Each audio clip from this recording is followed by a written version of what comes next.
Hey everybody, what's up and welcome to today's video guys. And today I'll be showing you how to edit the footer on your Squarespace website. So yeah guys, make sure to watch this quick and easy video till the very end and follow my steps correctly, so you can make sure you can do this yourself. But yeah guys, let's get straight into it. The first thing you want to do guys, go ahead to the official squarespace.com website and log into your account. After logging in guys, you'll be greeted by your dashboard right here where you can see all the websites that you have.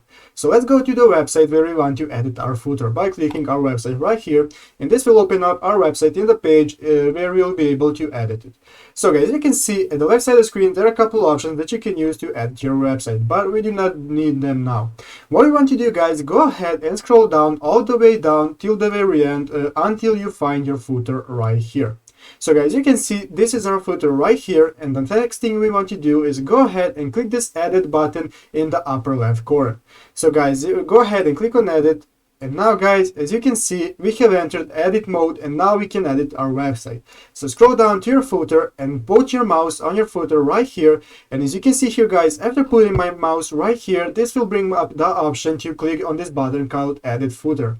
So guys, go ahead and click that button right there.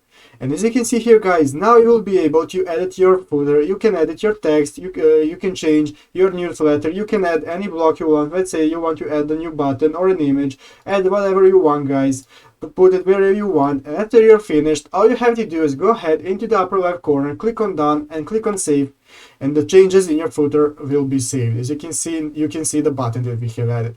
So guys, that's how you do it. I hope this video was helpful. If it was, make sure to leave a like and subscribe to the channel. So guys, thank you for watching, take care and bye.